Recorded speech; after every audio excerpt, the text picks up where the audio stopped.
Je lis du livre d'Exode, chapitre 3, au verset 6, ce qui suit.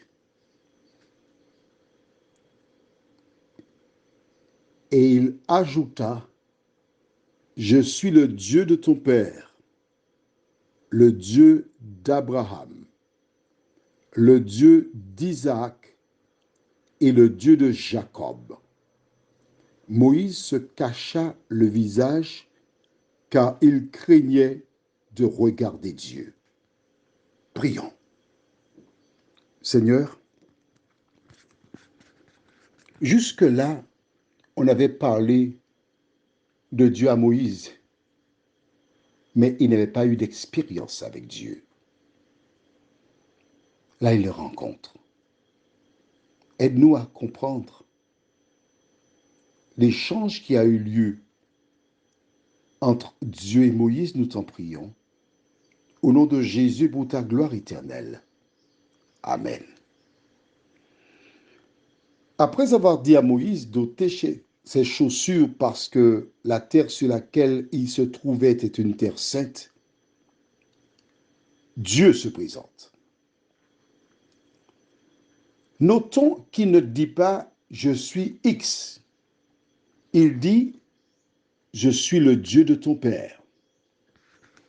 Ce qui sous-entend que le père de Moïse adorait Dieu,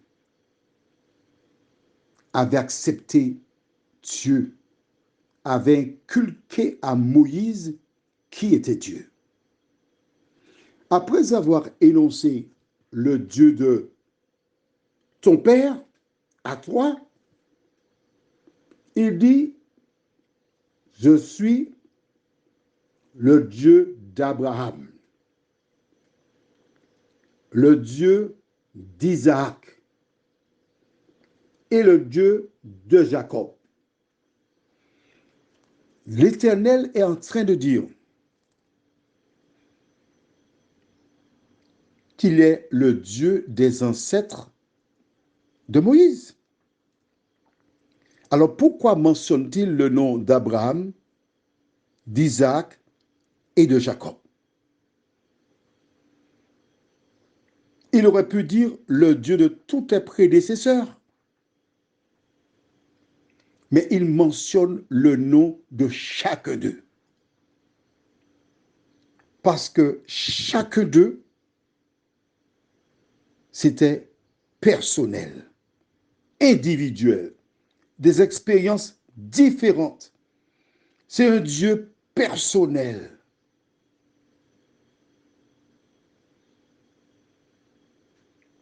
Et s'il s'adressait à toi, qu'il a accepté, il mentionnerait le Dieu de X. Lorsque Moïse entend tout cela, que fait-il? Il se cacha le visage, car il craignait de regarder Dieu. La raison fondamentale pour laquelle il ne pouvait pas regarder Dieu, c'est parce que la Bible déclare l'homme ne peut regarder Dieu et vivre à cause de la clarté de l'Éternel. Finalement, Moïse se trouvait devant celui dont on avait tant raconté. Celui qui avait dit à Abraham, laisse pas. C'est l'expérience qui était racontée. Le Dieu d'Isaac qui, lorsqu'il fallait d'une épouse, le serviteur est parti la chercher, il invoqua l'Éternel et l'Éternel permit qu'il rencontre cette femme pour Isaac. C'est le Dieu d'Isaac. C'est le Dieu de Jacob qui, lorsqu'il laissa la maison paternelle d'Isaac parce que son frère Ésaü voulait le tuer, il arriva à Bethel. Et là, il eut le rêve où l'échelle reliait le ciel à la terre, des anges qui montaient, descendaient, et il a dit, oh, ici c'est la maison de l'Éternel. Il fit un autel, prit un engagement avec Dieu, promettant que s'il revenait en vie, que l'Éternel serait son Dieu, qui lui rendrait la dîme. Et conformément au contrat fait avec l'Éternel, Jacob est revenu sain et sauf avec toute sa famille. Il l'a béni.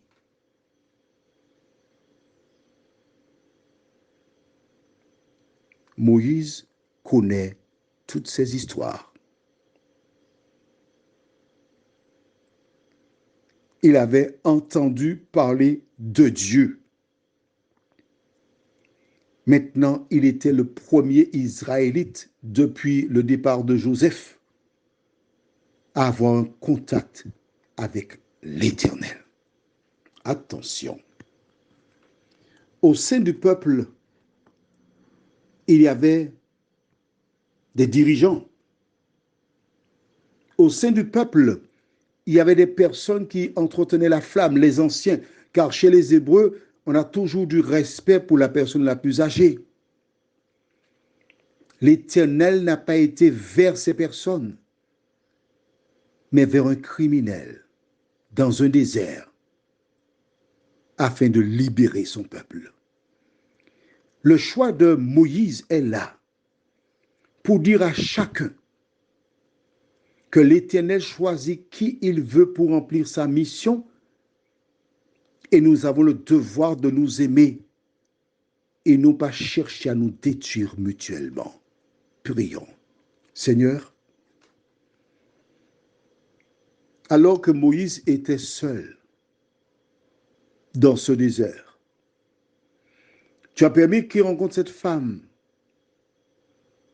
qu'il l'épouse, qu'il trouve du réconfort, l'amour, la stabilité émotionnelle. Mais tu avais une mission pour lui. Seigneur, quand tu appelles tes enfants, tu as toujours une mission pour chacun. Aide-nous, lorsque tu nous appelles, à répondre, à venir et nous tenir à ta disposition, nous t'en prions, au nom de Jésus et pour ta gloire éternelle.